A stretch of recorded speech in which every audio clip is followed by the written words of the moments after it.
तत्सवितुर्वरेण्यं भर्गो देवस्य धीमहि धियो यो नः प्रचोदयात्। ॐ विश्वादिदेव सवितुर्दुरितानि परासुः यद्भद्रं तन्मयासु। ॐ यस्मिन् सर्वं यतो सर्वं यः सर्वं सर्वतश्च यश्च सर्वमयो नित्यं तस्मै सर्वात्मने नमः। तस्मै सर्वात्मने नमः। ओम।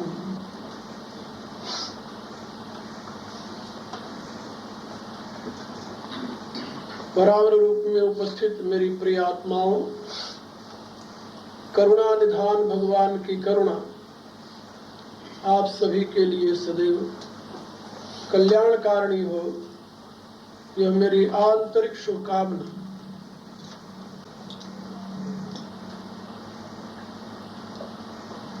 इस संस्था का नाम मैंने सुना, इंसानियत। इंसानियत का हिंदी में अर्थ होता है मानवता। ये इंसानियत तो फारसी का शब्द है और हिंदी में, संस्कृत में इसका पर्याय शब्द है मानवता। मनुष्यता भी कहते हैं, मानवता भी कहते हैं। लेकिन वो मनुष्यता जो है, इंसानियत जो है, वो जन्म से नहीं होती। जन्म से तो सभी माता पिता की आकृति के ही पैदा होते हैं। समान प्रसवात्मिका जाति, जैसे माता पिता की आकृति है, बच्चे की वैसे आकृति हो जाती है। इंसान का बच्चा होगा तो इंसान की आकृति मिल जाएगी, हैवान का बच्चा होगा तो हैवान की आकृति मिल जाएगी। हैवान माने पशु। फारसी में हैवान का अर्थ होता पशु, इंसान का अर्थ होता मनुष्य। तो जिसका बच्चा होगा वैसी आकृति मिल जाएगी। लेकिन ईश्वरी विधान देखिए, हैवान के बच्चे में हैवान के सारे गुण अपने आप आ जाते हैं, उसको सिखाना नहीं पड़ता। गऊ में, गऊ के बच्चे में गऊ के गुण आ जाएंगे, शेर के बच्चे में शेर के गुण आ जाएंगे, बकरी के बच्चे में बकरी के गुण आ जाएंगे, गीदड़ के बच्चे में गीदड़ के गुण आ जाएंगे। उसके लिए ट्रेनिंग की जरूरत नहीं पड़ती, अपने आप आ जाते हैं। लेकिन ये अजीब बात है, आश्चर्य की बात है कि इंसान के बच्चे में इंसान के गुण नहीं आते, बिना सिखाए, बिना समझाए। है ना आश्चर्य की बात। हमारे यहाँ संस्कृत की एक पुस्तक है जिसका नाम है हितोपदेश। उसमें एक कहानी आती है कि एक बार जंगल में शेर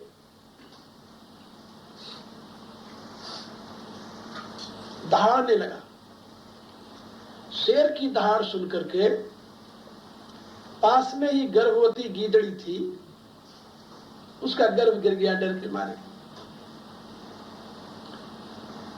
तो गीदड़ी के बच्चे छोटे छोटे, उनको देख करके गीदड़ी का गर्भ गिर गया, गीदड़ी भगी बच्चे छोड़ करके डर के मारे शेर। तो शेरनी को दया गई, तो शेरनी ने उस गीदड़ी के बच्चे को अपने साथ ले लिया और वो सोचने लगी ये बच्चे जो हैं किसी के हैं तो बच्चे, और इन बच्चों की माँ तो छोड़ करके भगी डर के मारे, तो इनको इस अवस्था में रखना, रहने देना, ये तो मर जाएंगे, ये उचित नहीं है। तो शेरनी ने उन दोनों बच्चों को गीदड़ी के लेकर के अपने माथ पर आई। जैसे अपने बच्चों को दूध पिलाती थी वैसे उनको भी दूध पिलाने लगी अपना। बच्चे शेरनी का दूध पिए पल गए पल करके बड़े हुए। अब शेरनी के बच्चों के साथ खेलते थे दिन भर। एक दिन जंगल में शेरनी के बच्चे और गीदड़ी के 2 बच्चे, शेरनी का 1 बच्चा था, ये तीनों जंगल में घूम रहे थे।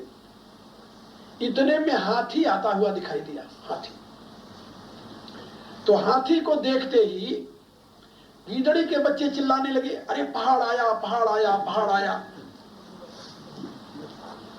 जब ये चिल्लाने लगे तो शेर का बच्चा उधर मुंह किया, देखा तो हाथी। तो हाथी को देख करके शेर का बच्चा जो था वो ऐंठ गया, क्योंकि हाथी का तो दुश्मन है। बच्चेपन में उसमें संस्कार हुआ कि मैं छपक करके इसके मत्थे पर मारूं। अब जब वो उधर आगे जाने लगा तो गीदड़ी के बच्चे उसे पकड़ने लगे, अरे भैया आगे न जाओ, पहाड़ नीचे दबा देगा। तो शेर के बच्चे ने कहा, अरे चल चल बगल हो जा, जाने दे, देखते हैं कैसे है, कैसा है पहाड़। शेर का बच्चा क्यों सुनने वाला था। तो जब नहीं सुना तो गीदड़ी के दोनों बच्चे दौड़ करके आए शेरनी के पास। माँ माँ माँ ही कहते थे उन्हें। शेरनी ने पूछा, क्या है बेटे। अरे कहा, भैया जो है वो पहाड़ के साथ लड़ने जा रहा है और हमने मना किया, वो मानता नहीं, जल्दी बुला ले, नहीं तो पहाड़ उसे कुचल देगा। कैसा पहाड़ है। कहा, काला सा पहाड़ है। कहाँ है पहाड़। कहा, आ रहा है। शेरनी समझ गई हाथी होगा, क्योंकि मेरा बेटा हाथी को देख करके उसके मारने की कल्पना कर सकता है, मिट्टी के पहाड़ को थोड़ी मारने की कल्पना कर सकता है। तो कहा, तुम लोग। कहा, हम तो डर के मारे भग आए।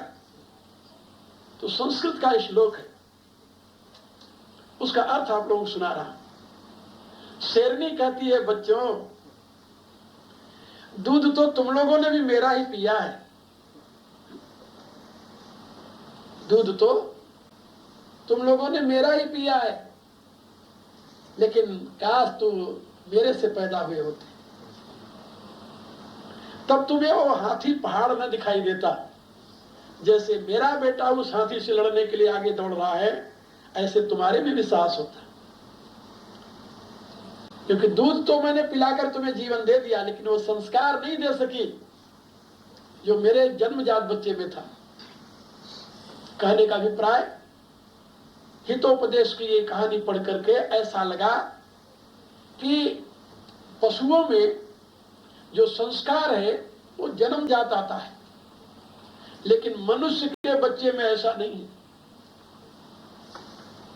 बाप विद्वान है तो बेटा भी विद्वान बन जाए, ऐसा कोई कानून नहीं। बाप बलवान है तो बेटा भी बलवान बन जाए, ऐसा भी कानून नहीं। बाप महान शक्तिशाली ओजस्वी है तो बेटा भी वैसा हो जाए, ऐसा भी नहीं हो सकता। आप लोगों ने इतिहास में शायद कभी पढ़ा हो, भारत में एक महान सम्राट हुए हैं जिनका नाम था अशोक वर्धन। सम्राट अशोक भारतीय इतिहास के एक महापुरुष है, महापुरुष। लेकिन उनका जो पुत्र हुआ, अशोक ने तो सारी पूरा भारत ही नहीं बल्कि पूरा एशिया अपने प्रभुत्व के अधिकार में किया, और यूनान तक उनका अधिकार था। यूनान तक। लेकिन अशोक का लड़का ऐसा नालायक हुआ, कायर हुआ, जो कि अपने बाप की उस महान साम्राज्य को संभाल नहीं सका और एक विदेशी आक्रांता जीतता हुआ वो काशी तक अपना दखल कर लिया और कुछ नहीं कर सका। बड़ी दुखद घटना है इतिहास की, हमारे भारतीय इतिहास की। मेरे कहने का अभिप्राय कि इंसानियत जो है वो बपौती में नहीं आती, उसके लिए तो शिक्षा की आवश्यकता होती है, संस्कार की आवश्यकता होती है, और इंसान में इंसानियत की प्रतिष्ठा जो है वो किसी योग्य विद्वान द्वारा ही की जाती है। इसीलिए हमारे यहाँ महात्मा मनु ने, और भारत में एक महान योगी हुए हैं, महान योगी, जिनका नाम था भगवान दत्तात्रेय। आप लोगों ने नाम सुना होगा अत्रि और अनुसुईया का। तो वो अनुसुईया के द्वारा उत्पन्न हुए अत्रि के पुत्र थे, महायोगी थे। हमारे यहाँ उनको भगवान विष्णु का अवतार भी मानते हैं, भगवान दत्तात्रेय। तो भगवान दत्तात्रेय की गीता है, उसको दत्त गीता कहते हैं, और उसमें प्रारंभ में ये बात लिखी है कि मनुष्य जो है वह जन्मना जाए तो शूद्र संस्कारा द्विजुच्यते। हर एक मनुष्य जन्म से शरीरासक्त होता है। शरीरासक्त को शूद्र कहते हैं। शूद्र माने अछूत नहीं होता, शूद्र माने नीच नहीं होता, शूद्र माने शरीरासक्त। जो शरीर में आसक्त है उसको शूद्र कहते हैं। लेकिन जब उसका संस्कार हो जाता है, संस्कार करते हैं जब, तो संस्काराद् द्विजुच्यते। तो संस्कार में क्या होता है कि जन्म से तो माता और पिता जिनके रज बीर्ज से बच्चा पैदा हुआ, संस्कार में गुरु पिता होता है, और उसमें ब्रह्म विद्या जो सावित्री है वो माता होती है। और गुरु के द्वारा जब शिष्य दीक्षित होता है तो उसको कहते हैं संस्कारित। तो दीक्षा के द्वारा उसमें द्विजत्व का जागरण होता है, दूसरा जन्म। द्विज माने दूसरी बार जन्मा हुआ। ये एक भारतीय विज्ञान में ही ये व्यवस्था है, दुनिया में और कहीं नहीं है। क्योंकि भारतीय विज्ञान ये मानता है कि शरीर से जो जन्मा हुआ है वो आत्मा से भी जन्म गया, ऐसा नहीं हो सकता। आत्मा का जन्म जो है वो तो ज्ञान के प्रकाश में होता है, शरीर का जन्म जो है वो रज बीर्ज के द्वारा होता है। तो माता पिता के रज और बीर्ज से तो शरीर पैदा हुआ, आत्मा का जन्म नहीं हुआ। आत्मा का जन्म तो गुरु के ज्ञान के प्रकाश में ही होता है, तभी उसमें द्विजन्मा की भावना आती है और वो संस्कार पड़ते हैं। तो मैं आप लोगों को ये बता रहा था कि मनुष्यता का संस्कार जो है वो तो ज्ञान के प्रकाश में ही होता है। इंसानियत जो है वह मनुष्य में, इंसान में ज्ञान के प्रकाश से ही आती है, वो जन्मजात नहीं आती। उसके लिए तो संस्कार ग्रहण करने पड़ते हैं। जैसा संस्कार होगा वैसा आपका जीवन बन जाएगा। एक बार अमेरिका के एक सोसाइटी में मैं व्याख्यान दे रहा था। अमेरिकन थे और व्याख्यान का विषय था वेजिटेरियनिज्म, शाकाहार। मैं वहां पर लोगों से पूछा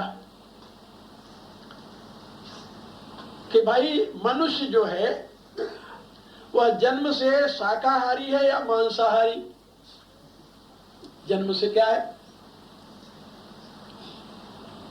तो वहां कुछ अमेरिकन विद्वान बैठे थे, उन्होंने कहा कि इतिहास तो यही बताता है कि मनुष्य शुरू से मांसाहारी है। उन्होंने ढूंढ रखा है कि पत्थर से पहले मार करके खाता था, फिर बाद में उसने पत्थर से तीखे औजार बनाए, उससे मारकर खाने लगा। उसके बाद में उसने कुल्हाड़ी का इजाद किया, यानी यंत्र को इजाद किया, मार करके खाता रहा है उसका। हम कहा भाई तुम्हारी फिलोसफी में monkey is the father of Mankind, ये तो विश्वास करते हो डार्विन के सिद्धांत को? यानी चिंपांजी से, बंदर से बढ़ता हुआ मनुष्य बन गया, ऐसा मानते हो? बोले हमारा तो यही मान्यता है, विज्ञान यही कहता है।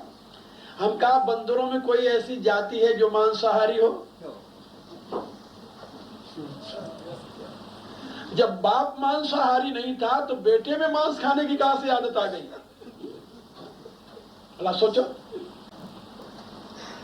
Can you prove that any monkey race is meat eater? No, totally all monkeys are pure vegetarian. Pure vegetarian. If you believe or you are believing that monkey is the father of man, then How you can prove that man by nature is meat eater, non-vegetarian? How can prove? यदि आप ये विश्वास करते हैं कि बानर जो है वो मनुष्यों के पूर्वज हैं, तो जब कोई बानर जाति मांसाहारी है ही नहीं सृष्टि में, तो बानर से जब मनुष्य बना तो उसमें मांस खाने की आदत कहां से आ गई? ये नेचुरल नहीं है, ये तो बैड हैबिट है, बैड हैबिट। मनुष्य का बच्चा जन्म से तो दूध पीता है, भगवान ने उसके लिए मां के स्तन में दूध भर रखा है, और दूध पीकर, दूध ऐसा पवित्र चीज और क्या हो सकता है जो मां की ममता का साकार मूर्त रूप है, उससे बढ़िया दुनिया में कोई चीज नहीं। और आज भी भारत में आपको ऐसे सैकड़ों महात्मा मिलेंगे जिनके जीवन का आधार केवल दूध ही है, केवल दूध लेकर रहते हैं। उनको पहाड़ी महात्मा कहते हैं, दूधाधारी। तो मेरे कहने के प्राय कि मनुष्य के साथ तो जन्म से भगवान दूध देता है पीने के लिए, और यदि मांस होता आहार तो मांस देता या खून दे देता पीने के लिए है? लेकिन ऐसा तो नहीं किया। तो मनुष्य की बुद्धि जब भ्रष्ट होती है तो उसमें अनेकों प्रकार के दोष आ जाते हैं। अब मांसाहार की आदत बच्चे को दूध के बदले में कौन डालता है? माँ बाप। उसको मांसाहारी बना देते हैं वो। अब जब मांसाहार वो करने लगा तो फिर उससे कहो कि मांस छोड़ दो, तो कहता बड़ा मुश्किल है। तो भाई मुश्किल क्या है, जो तुम्हारा आहार है ही नहीं भले आदमी। लेकिन अब ये भावना कब आएगी कि ये गंदी चीज है, ये हमारे खाने की नहीं है? जब वो समझ अपनाएगा। तो आज आपको जानकर यह हैरानी हो सकती है कि अमेरिका में more than 40% people become pure vegetarian in America.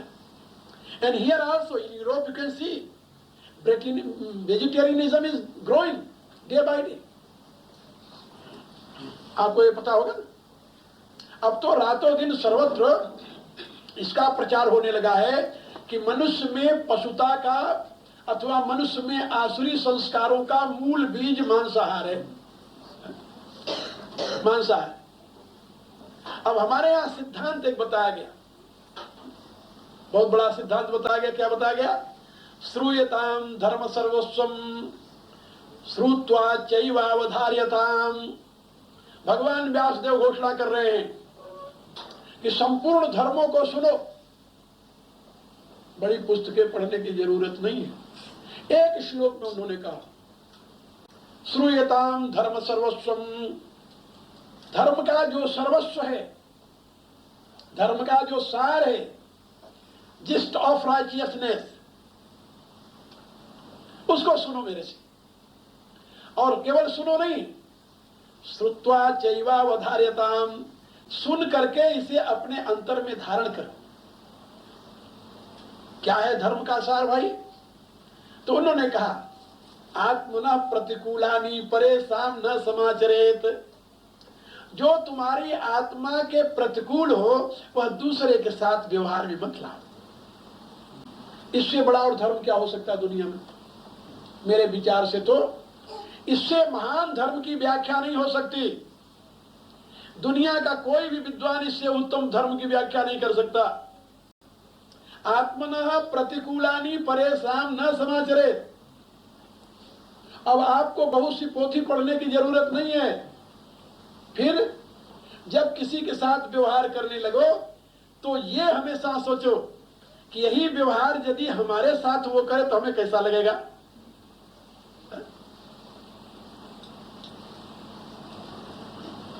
यही व्यवहार यदि हमारे साथ कोई करे तो हमें कैसा लगेगा। एक संत थे भारत में, बड़े महान संत थे, उनकी बड़ी ख्याति थी, बड़ी कीर्ति थी, और भारत सरकार ने उनको फर्स्ट क्लास का पास दिया था, ट्रेन का, कहीं भी जा सकते थे, पूरे भारत में घूमते थे। एक बार वो जा रहे थे फर्स्ट क्लास में, उनको ब्लड प्रेशर हो गया था, तो वो सो रहे थे, सीट के ऊपर सो गए। इतने में एक साहब आ गए वहां, उन्होंने देखा कोई बाबा सोया हुआ है महात्मा। उनका है बाबा उठ जा, यहां कैसे आ गया तू? वो हंसने लगे, कहा क्या बात है भाई, कहा उठ के बैठ जा, नहीं तो अभी टीटी बुलाता हूं। यहां कैसे आ गया तू, तुम्हें पता नहीं है फर्स्ट क्लास है? वो हंसने लगे। उन्होंने कहा भाई देखो मैं बूढ़ा हूं, मेरे से उठा नहीं जाता। कहा बुलाऊं टीटी को? कहा बुला लो टीटी को भाई, टीटी को बुला लो, मैं बूढ़ा हूं, मेरे से नहीं उठा जाता, मैं क्या करूं?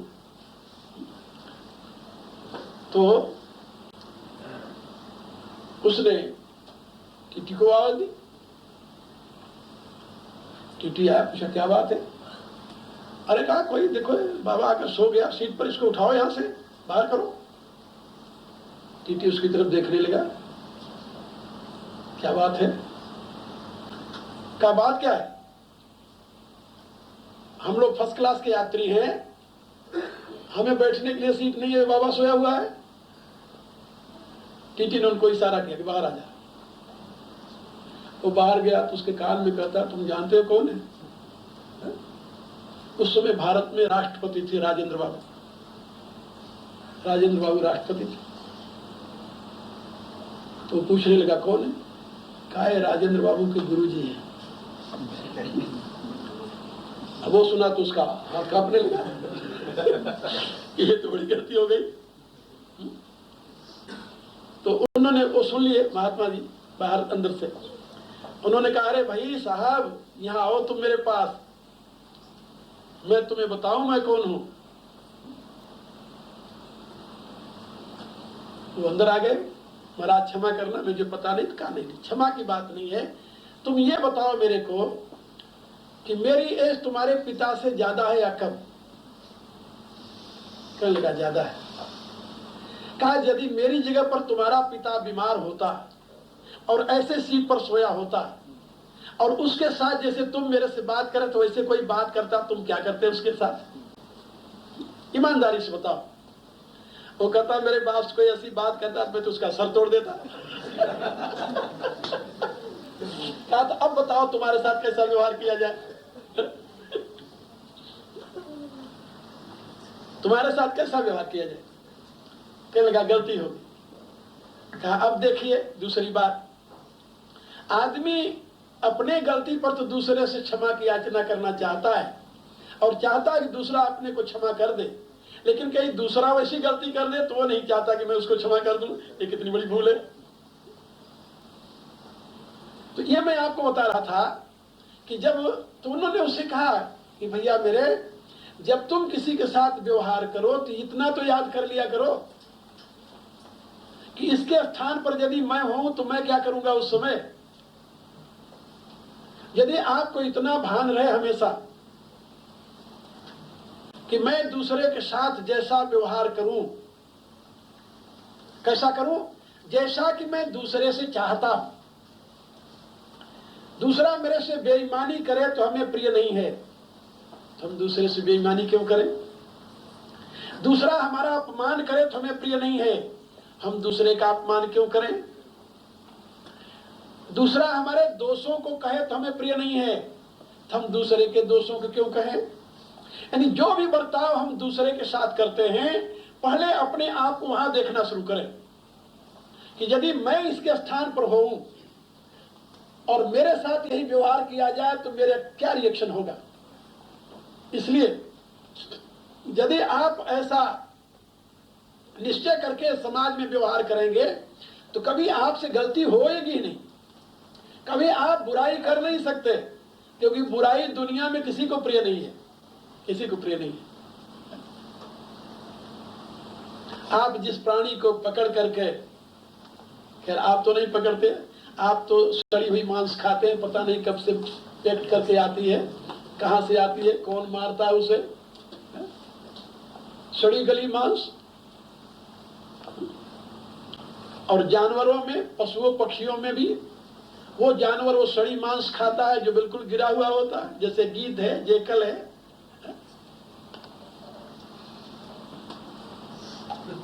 ये तो आप लोग जानते हो, जो दुकानों पर मांस रखी हुई होती है पैकेट में, जो खरीद कर लाते हो, वो कितने दिन पहले कटी हुई है, किसी ने काटा है, कहां से आई है, क्या पता आपको? वो तो केवल प्रिजर्व करके वैसी बनाई गई है, लेकिन है तो सड़ी। और उस सड़ी मांस खाने की आदत पड़ गई। मैं एक दिन इंग्लैंड में एक चर्च में बोल रहा था, डॉर्सेट में, तो मैंने कहा कि भाई जो पूर्व जन्म के संस्कार लेकर के आते हैं इस जन्म में, तो वो संस्कार उनको कंपेल करते हैं उसी प्रकार के फूड के लिए, तो इसमें किसी का दोष नहीं है। तो एक इंग्लिश में उठा तो कहने लगा, Guruji what do you think that we are jackal? We were jackal in previous life. उनका may be, God know, I am not omniscient. अरे भाई, सड़ी मांस खाने की रुचि हो रही तुम्हें, तो तुम अपने आप को समझ लो। तो ये जो हैबिट है, आखिर सोचो, जब किसी जानवर को पकड़ते हो या पकड़ते हैं, उसे मारते हैं, काट करके उसके खाल उतारते हैं, कितनी पीड़ा होती होगी उसे। और उस निर्दयतापूर्ण कृत्य के परिणाम में मिले हुए मांस को तुम खा करके तुष्ट होते हो। बोला सोचो पहले, इससे बड़ा और हीनियस, जिसे कहते हैं अंग्रेजी में, और क्या कर्म हो सकता है? यह मनुष्य सोचता ही नहीं कि आत्मना प्रतिकूलानि परेशान न समाचरे। दुनिया में कोई धर्म ऐसा नहीं जो तुम्हें यह सिखाता हो कि जो तुम्हें बुरा लगता है वही दूसरे के साथ करो। कोई सिखाता है? No religion in the world can teach such kind of ideology कि जो तुम्हें बुरा लगता है वही दूसरे के साथ करो। हर एक आदमी के लिए शिक्षा यही है कि आत्मना प्रतिकूलानि परेशान न समाचरे। जो तुम्हारी आत्मा के प्रतिकूल है वह दूसरे के साथ व्यवहार में मत लाओ। आप जरा सोचिए, जो जो क्रियाएं आप करते हो उन क्रियाओं पर ध्यान देते हुए, be aware always, be alert, सावधान रहते हुए जब किसी के साथ व्यवहार करो, सोचो ऐसे व्यवहार हमारे साथ करेगा, हमें अच्छा लगेगा, बोले हाँ फिर तुम भी करो। This good lesson. इसके लिए बहुत शास्त्र पढ़ने की जरूरत नहीं है कि धर्म क्या है। धर्म तो इतना ही है। व्यासदेव ने कहा कि सारे धर्मों का सार इतना ही है, श्रूयताम धर्म सर्वस्वम श्रुत्वा चैव अवधार्यताम आत्मना प्रतिकूलानि परेशान न समाचरे। जो तुम्हें प्रिय नहीं है वह दूसरे के साथ मत बरतो। इतने धर्म है। फिर शास्त्र धर्म के विषय में इतनी व्याख्या करने के लिए क्यों बनाए गए? वो धर्म की व्याख्या नहीं करते शास्त्र तो कर्म की व्याख्या करते हैं। क्या समझे? कर्म कैसा करना चाहिए, कैसे करना चाहिए, इसकी व्याख्या करते हैं। धर्म तो इतने सा है।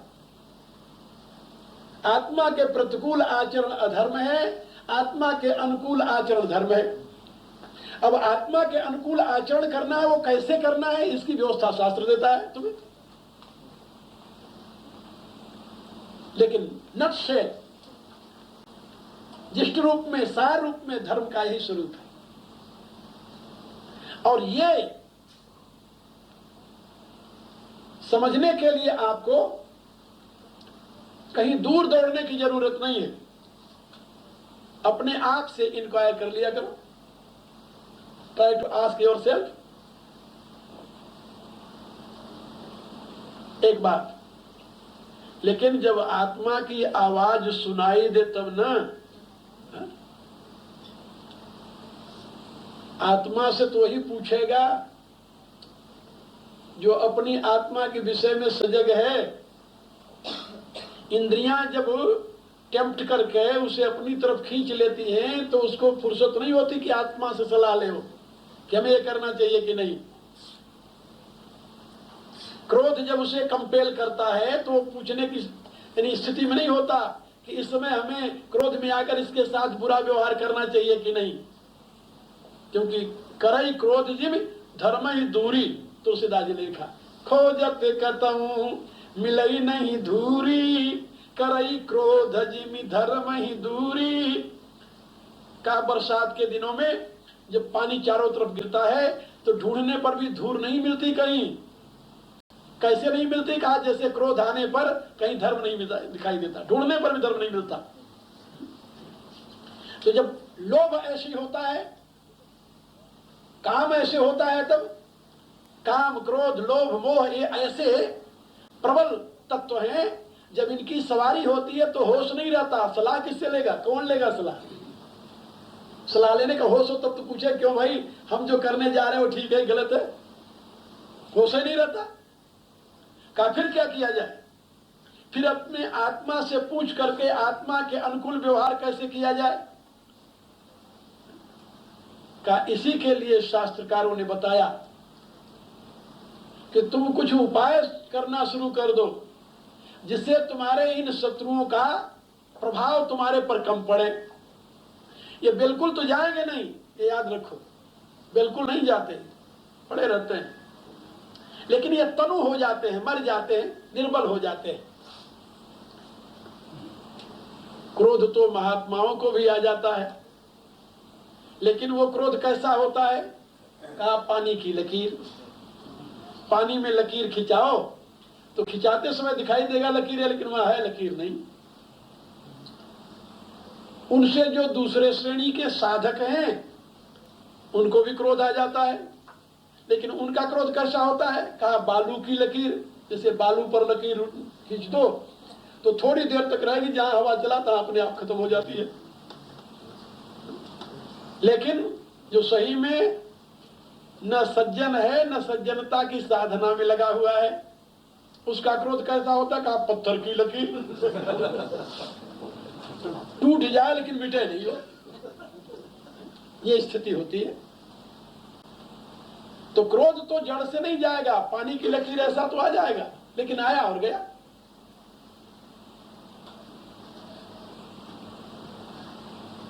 ये याद रखो, ये शक्ति तुम्हारे पास भी आ सकती है।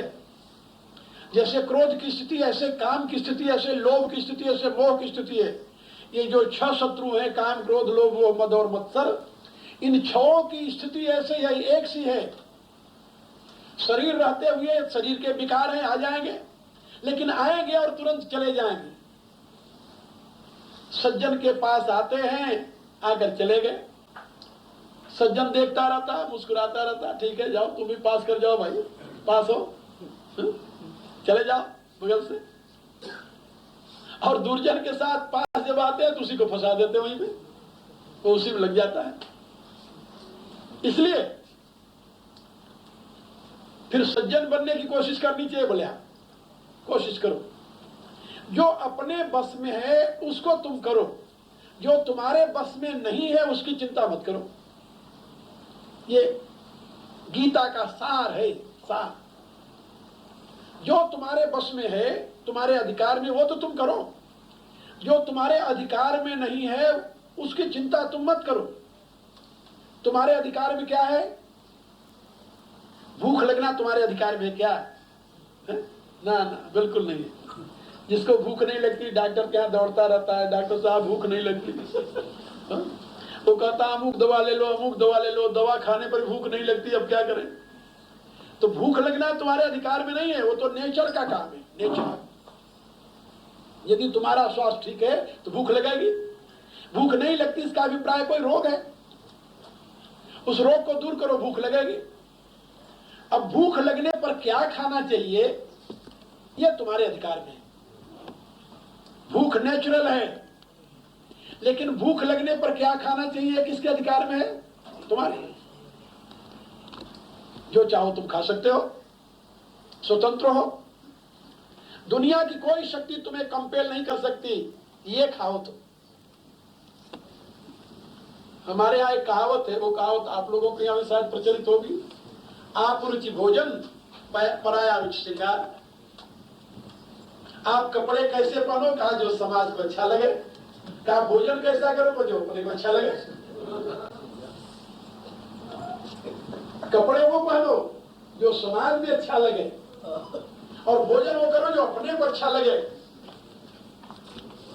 ये बात याद रखो। यदि ऐसा तुम नहीं करते तो फिर इसका उल्टा करोगे तो तुम मरोगे फिर।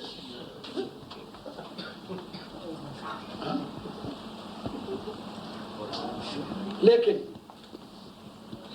अब आजकल तो उल्टे हो रहा है, देख रहे हो कि वस्त्र जो है वो समाज के लिए है। ये सभी जानते हैं कि वस्त्र के अंदर सभी नंगे हैं, कौन नहीं जानता है? तो वस्त्र क्यों धारण करते हैं? समाज के लिए। इस समाज में बिना वस्त्र के नहीं रह सकते। रहना जो है वो असभ्यता है, अशिष्टता है, असभ्यता है। इसलिए समाज की दृष्टि से हमें वस्त्र धारण करना चाहिए। लेकिन भोजन हम समाज के लिए नहीं करते, वो तो भूख को शांत करने के लिए करते हैं, अपने लिए करते हैं। और जो अपने लिए करते हैं वो अपनी रुचि से करना चाहिए, अपना हित देकर करना चाहिए। तो भोजन के संबंध में हम स्वतंत्र हैं। लेकिन भोजन हजम हो करके रस कैसा बने, इसमें फिर हम परतंत्र हो जाते हैं। वो हमारे बस का नहीं है। मांस खाएं और कहें बुद्धि शुद्ध हो जाए, how it can be possible. शराब पिए और कहें ब्रेन के सेल्स हमेशा तगड़े बने रहे, how it can be possible. किसी भी वैज्ञानिक से पूछिए कि जब शराब पेट के अंदर जाता है तो ब्रेन के सेल्स डैमेज हो जाते हैं, नष्ट हो जाते हैं, और जो सेल नष्ट होते हैं दोबारा फिर बनते नहीं हो। लेकिन फिर भी लोग करते रहते हैं। तो ये जो है अपने बस की बात है, वो तो तुम करो। खान पान अपने बस की बात है। क्या खाना चाहिए, क्या पीना चाहिए, कैसे रहना चाहिए, अपने बस की बात है। इसके लिए धर्मशास्त्र की जरूरत नहीं है। हाँ, अच्छी सोसाइटी की जरूरत जरूर है। यदि गंदे लोगों में बैठोगे तो गंदी आदतें आएंगी, अच्छे लोगों में बैठोगे तो अच्छी आदतें आएंगी। एक शेर शायद पहले कभी आप लोगों को जरूर सुनाया होगा। मैं एक शायर लिखता है, सिर्फ एक कदम रखा था गलत राहे शौक में। दोस्तों में बैठ करके दोस्तों ने कहा कि एक पग ले लो, क्या अंतर पड़ता है। तो उनके साथ के नाते एक दिन एक पेग ले लिया। सिर्फ एक कदम रखा था गलत राहे शौक में, मंजिल तमाम उम्र मुझे ढूंढती रही। मंजिल से भटक गए, फिर मंजिल जिंदगी भर मिली नहीं। फिर एक पैक की जगह बोतल पूरा जाने लगा, और बोतल की जगह कई बोतलें ले ली। फिर डॉक्टरों ने कहा अब तो अल्कोहल ही हो गया, अब नहीं पिएगा तब मरेगा। कितना उल्टा हो गया। अब नहीं पिएगा तब मरेगा, पिएगा तो जीवित रहेगा। यानी धीरे धीरे मरेगा। ये है। तो ये स्थिति जो है वो आपके हाथ में है कि आप अपने जीवन को कैसे चलावें। ज्ञान का जो विस्तार है, ज्ञान का विस्तार वो तो अनंत है, अनंत है। उसकी कोई सीमा नहीं है। वो तो सर्वज्ञ परमात्मा के पास ही सर्वविद ज्ञान है। मनुष्य उस अवस्था में केवल तब पहुंच सकता है, स सर्वज्ञ सर्वविद भवति, वेद कहता है कि जब वो अपने आप को परमात्मा में समर्पित कर दे और परमात्मा से अभिन्न अनुभव करने लगे तो स सर्वज्ञ सर्वविद भवति, वह सर्वज्ञ और सबका ज्ञाता हो जाता है। लेकिन उससे पहले तो अल्पज्ञ है वो। लेकिन जितना ज्ञान अपने पास है उसका यदि आप सदुपयोग करना शुरू कर दें, जैसे अंधेरे में आपको कई मील जाना है, कई मील जाना है, अंधेरी रात है, पैदल जाना है, जंगल का रास्ता है, जाना जरूर है। अब किसी से जब कहते हो कि अंधेरे में मुझे इतनी दूर जाना है तो उसने आपको एक टॉर्च दे दिया, टॉर्च, तो आपने जलाया तो देखा कि ये तो इतनी दूर तक है। कहे भाई इसका प्रकाश तो केवल 100 फुट है और हमें जाना है 25 मील, ये तो बेकार की चीज है, रख ले तू अपना। फिर तुम्हें कैसा टॉर्च चाहिए? कहा यहां से बैठे जब 25 मील लंबा दिखाई दे।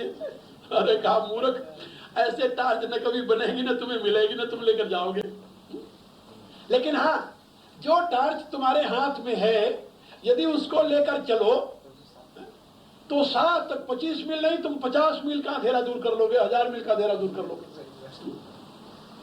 जितना तुम्हारे पास प्रकाश है, परमात्मा ने उतना ज्ञान सभी को दिया है, सभी को दिया है।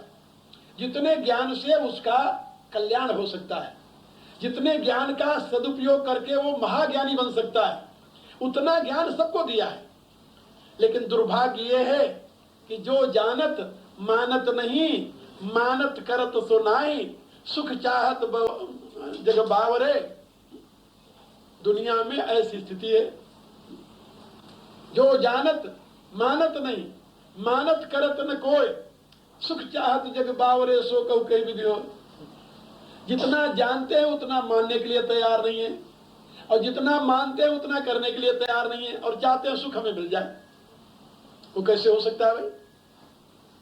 जितना ज्ञान आपके पास है उस ज्ञान का आप सदुपयोग कीजिए, अपने ज्ञान का आदर कीजिए, दूसरे की बात छोड़िए।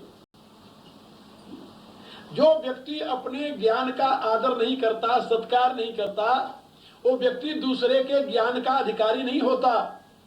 फिर से याद कर लो तुम लोग, फायदा करेगा, काम आएगा कभी, और नहीं तो दूसरे को बताने के लिए काम आएगा। कि जो व्यक्ति अपने ज्ञान का, अपनी जानकारी का आदर नहीं करता, वो दूसरे के ज्ञान को ग्रहण करने का अधिकारी नहीं होता। कैसे होगा? क्योंकि दूसरे का ज्ञान तो ज्ञान से ही ग्रहण करोगे ना, या अज्ञान से? क्या राय आप लोगों की? किसी ज्ञानी के ज्ञान को यदि ग्रहण करना है तो वो ज्ञान तुम ज्ञान से ग्रहण करोगे या अज्ञान से? बोला सोचो तो, ये सीधा सा फार्मूला है। सीधा सा।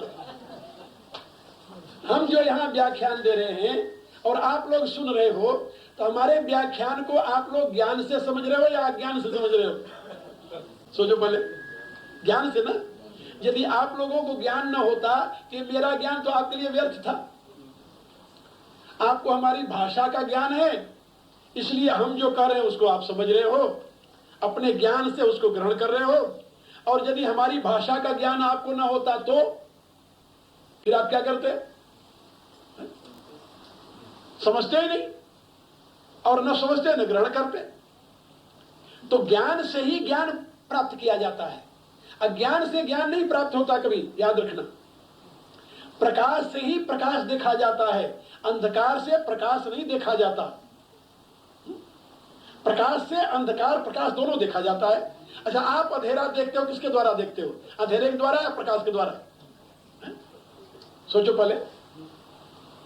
आप अंधेरा जब देखते हो कि वहां अंधेरा है तो किसके द्वारा देखा आपने? प्रकाश के द्वारा देखा।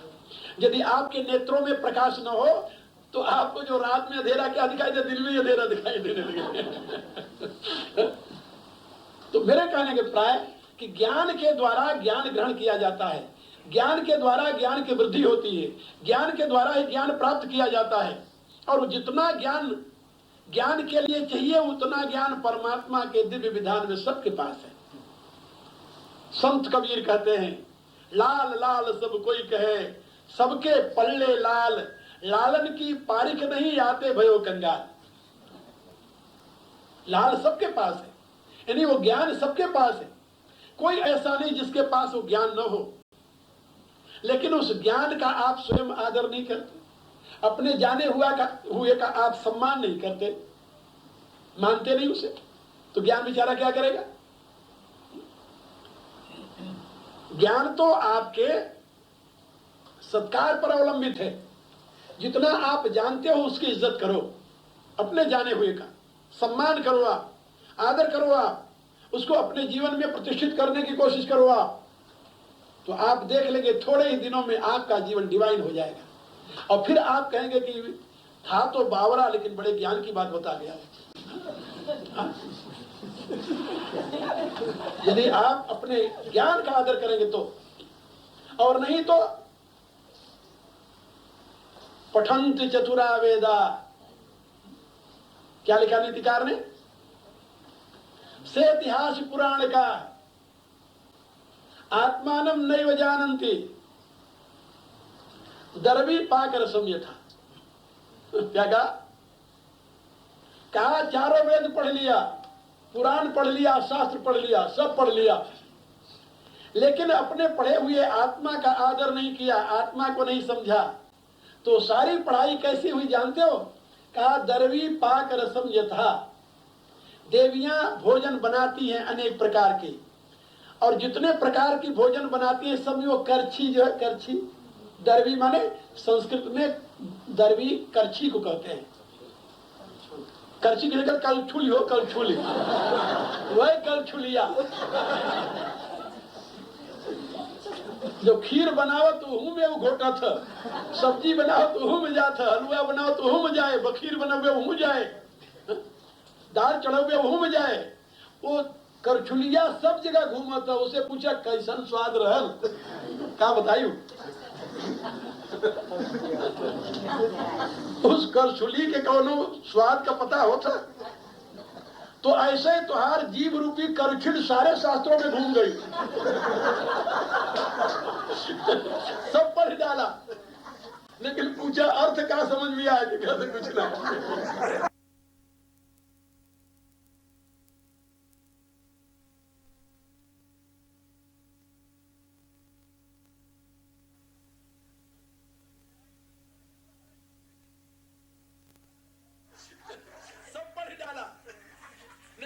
अर्थ क्या समझ में आया? कहते कुछ ना। तो तुलसीदास जी का लिखा जानत है, 10-8 को पाठ कुखाट जो फारे,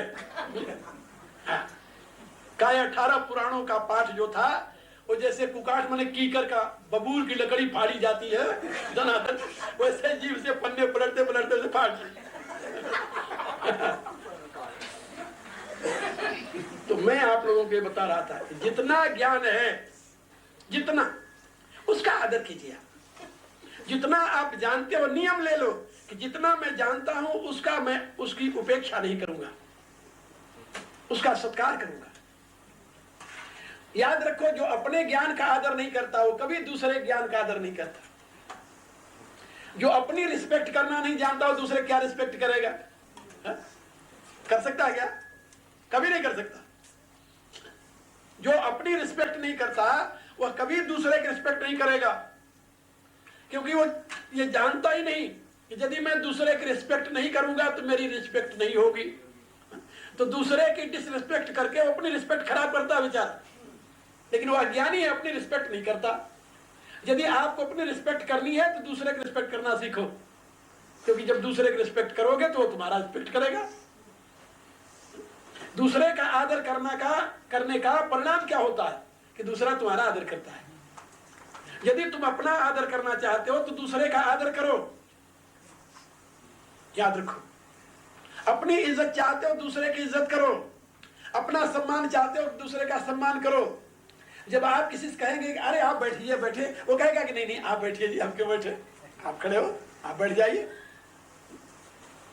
और यदि आप दौड़ेंगे कुर्सी छीनने के लिए कि मैं पहले बैठूंगा, तो आपसे पहले दौड़ेगा। और जो तगड़ा होगा वो बाजी मार ले जाएगा। इसलिए हमेशा याद रखो, आत्मना प्रतिकूलानि परेशान न समाचरेत। जो अपनी आत्मा के प्रतिकूल है वह कभी समाज के साथ व्यवहार में मत लाओ। इससे बड़ा ज्ञान और कुछ नहीं दुनिया में। सारी गीता, सारे वेद, सारे शास्त्र का सार है ये।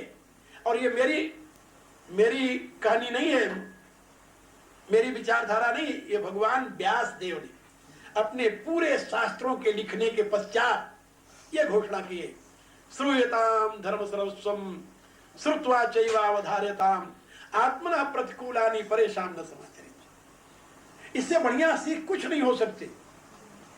मैंने तो जिस दिन ये श्लोक पढ़ा तो कई दिन तक मैं सोचता रहा कि इससे आगे अभी कुछ कहने का रह गया है क्या? सब कुछ तो बता दिया। लेकिन मैं जानता हूं कि एक श्लोक की व्याख्या समझाने पर लोगों के अंदर नहीं घुसता, इसलिए उनके लिए और भी बातें बहुत समझानी पड़ती हैं। लेकिन मूल तत्व यही है, जो तुम्हें प्रिय नहीं है दूसरे को मत दो, जो तुम्हें अभिष्ट नहीं है दूसरे के साथ मत बरतो, जो तुम अपने लिए नहीं चाहते हो दूसरे के साथ मत करो। सीधी सी बात, इससे बड़ा और दुनिया में कोई ज्ञान नहीं हो सकता। कोई हमारे आराध्य का अपमान करे तो हमें प्रिय है नहीं है, फिर तुम दूसरे के आराध्य का क्यों करते हो भाई? क्यों करते हो? एक बार भारत में ये जो राम जन्मभूमि का विवाद चल रहा था, तो वहां पर बहुत से मुसलमान विद्वान इकट्ठा हुए और मैं भी उसमें भाग लेने के लिए बुलाया गया, मैं भी गया।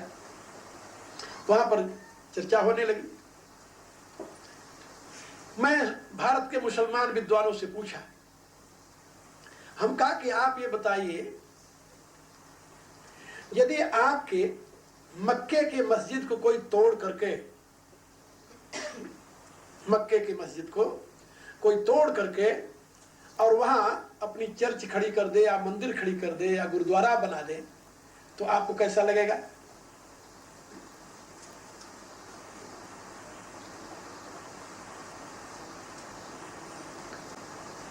ईमानदारी से कहिए कि आपको कैसा लगेगा? कहा ये तो बहुत बुरा होगा। हम कहा आप उसे बर्दाश्त करेंगे? नहीं करेंगे। हम कहा नहीं करेंगे तो आप कैसे आशा करते हो कि जिस राम मंदिर को तोड़ करके वहां पर मस्जिद बनाई गई है, भारत के हिंदू उसको देखते रहे चुप होकर के? एक सज्जन उठकर खड़े हुए, कहा ये तो बहुत पुरानी बात हो गई, अब तो एंटीक बन गई वो, अब तो राष्ट्र के लिए एंटीक बन गई हो, बहुत पुरानी बात हो गई। तो 500 वर्ष की पुरानी बात को फिर नए सिरे से उखाड़ना, ये तो कोई समझदारी नहीं है। मुसलमान भाई ने कहा, मैंने उससे कहा, हम कहा कि भाई धार्मिक इतिहास में 500,000 वर्ष का कोई मूल्य नहीं होता, कोई मूल्य नहीं होता, इसका कोई महत्व नहीं है। आप देखिए, अभी अभी थोड़े वर्ष पहले यूरोप में एक कंट्री की बात बता रहा हूं, वहां पर मुसलमानों का अधिकार हो गया था। क्रिश्चियनों का वो देश था पहले, मुसलमानों का अधिकार हो गया और वहां पर एक चर्च थी जिसको तोड़ करके वहां मस्जिद बनाई गई थी। यहां आपके यूरोप की बात है, वहां पर तोड़ करके मस्जिद बनाई गई थी। 400 वर्ष बाद उस मस्जिद को तोड़ करके अभी कुछ वर्ष हुए हैं, 3-4 वर्ष पहले वहां फिर चर्च खड़ी की गई है। उन दिनों घटना हो रही थी, हम कहा अखबारों में घटना पड़ी है। 400 वर्ष बाद वहां के लोगों ने अपने उस पुराने स्थान को पुनः उस रूप में प्रतिष्ठित किया है, क्योंकि वो श्रद्धा का स्थान है।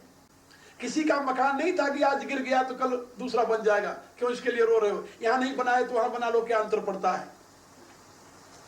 धर्म के इतिहास में 100-200 वर्ष 400 वर्ष कुछ अर्थ नहीं रखता। इसलिए जैसे आप अपने धर्म स्थान का आदर चाहते हैं, ऐसे आप हिंदुओं के धर्म स्थान का आदर करें। हिंदू यदि ये कहे कि हम काबा में मंदिर बनाएंगे, तो उनके ऐसा कोई मूर्ख नहीं होगा। और यदि मुसलमान ये कहे कि अयोध्या में वहां मस्जिद ही रहेगी, तो उनसे भी बड़ा मूर्ख दुनिया में कोई नहीं होगा। कि अयोध्या राम की नगरी है, राम की नगरी में तो मंदिर ही राम का बनेगा, और क्या बनेगा वहां? तुम लोग क्या चाहते हो, क्या बने आखिर? सम्मत। फिर वहां पर सर्वसम्मति से उन लोगों ने कहा कि यदि आप ये प्रमाणित कर दें कि पहले वहां मंदिर था, उसे तोड़ करके मस्जिद बनाई गई है, तो हम लोग अपना विड्रॉ कर लेंगे। हम कहा लिखित रूप से दे दो। सबने लिखित रूप से दिया। 50 विद्वानों ने वहां दस्तखत किया और 21 व्यक्तियों की एक कमेटी बनाई गई और ये निश्चय किया गया कि ये कमेटी जाकर के पता करेगी, देखेगी, यदि ये प्रमाणित हो गया कि यहाँ पहले मंदिर था, तोड़कर मस्जिद बनी है, तब तो ये लोग अपना वापस ले लेंगे, नहीं तो यानी उसको मस्जिद को रहने दिया जाएगा। और उसका परिणाम ये हुआ, 21 व्यक्तियों की कमेटी में मुझे भी रखा गया। हम कहा मैं नहीं जाता, क्योंकि हमारे जाने से एक वोट और बढ़ जाएगी तो हमारी, इसलिए हम नहीं जाते। उसमें 8 हिंदू, 8 मुसलमान और बाकी 5 जो थे वो अन्य धर्मों के अधिकारी थे।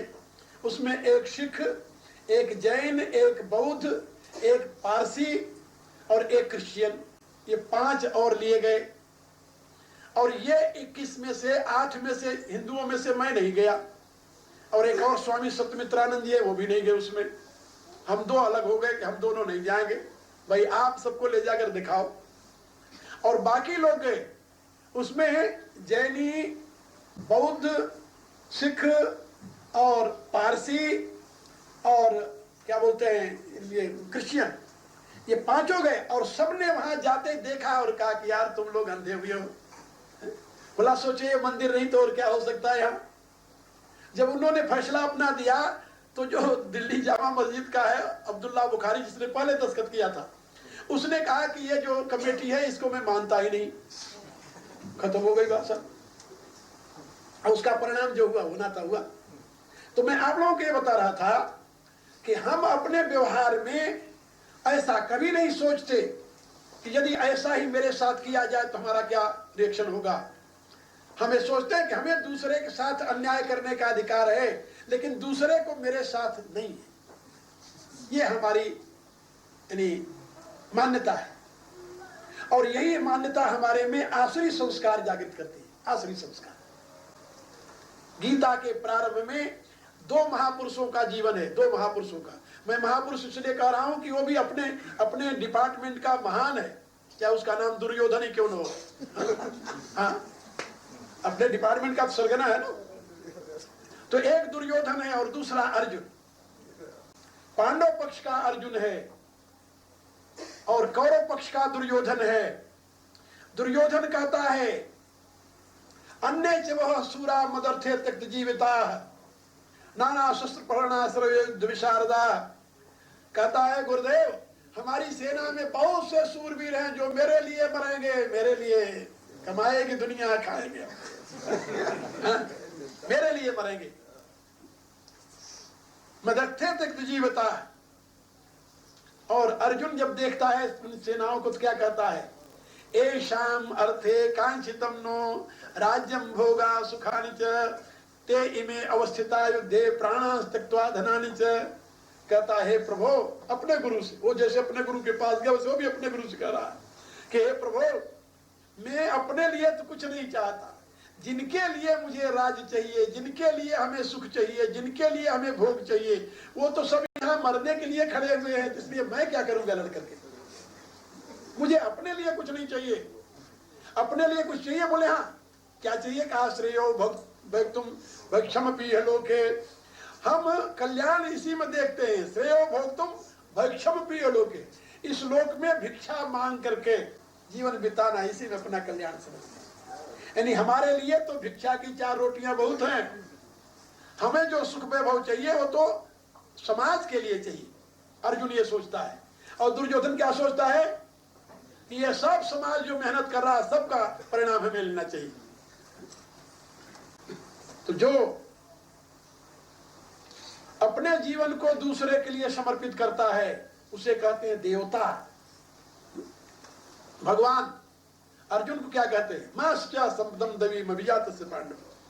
हे अर्जुन शोक मत कर, तू जन्म से तू दैवी संपत्ति से युक्त है।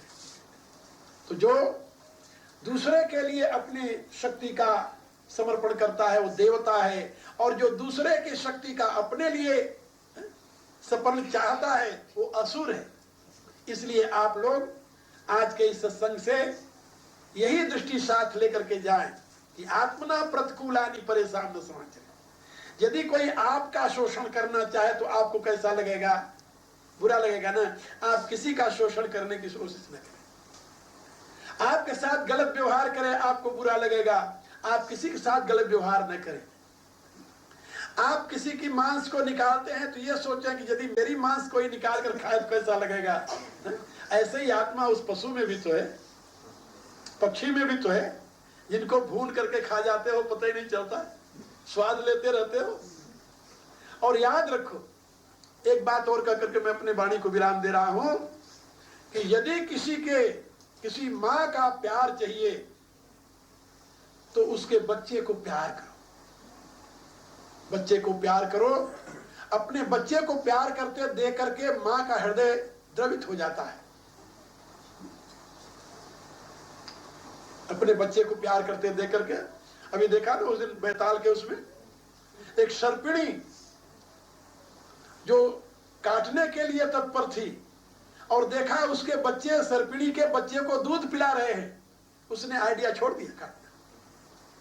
ठीक है, मेरे पति की हत्या तो की है इसके बाप ने, लेकिन ये छोटे छोटे बच्चे मेरे बच्चे को इतना प्यार कर रहे हैं, इसलिए इसको ऐसा नहीं करना। सोचिए पहले, ये नीति शास्त्र का संकेत है।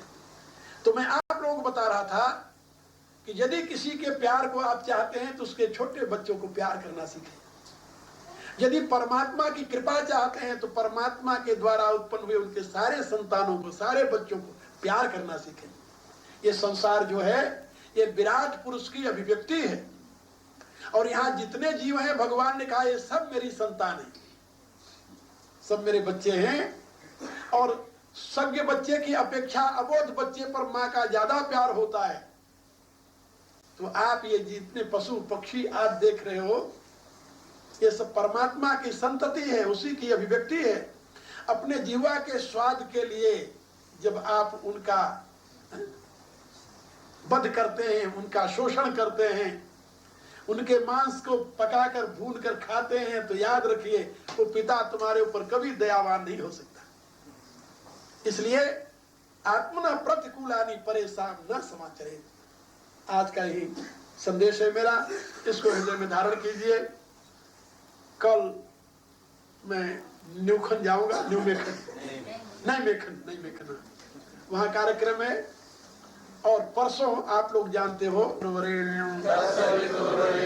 भर्गो देवस्य धीमहि धियो यो नः प्रचोदयात् सर्वे भवन्तु सुखिनः सर्वे सन्तु निरामयाः सर्वे भद्राणि पश्यन्तु मा कश्चित् दुःखभाग् भवेत्। ओम पूर्णमदः पूर्णमिदं पूर्णात् पूर्णमुदच्यते पूर्णस्य पूर्णमादाय पूर्णमेवावशिष्यते। ओम शांति शांति शांति। ओम।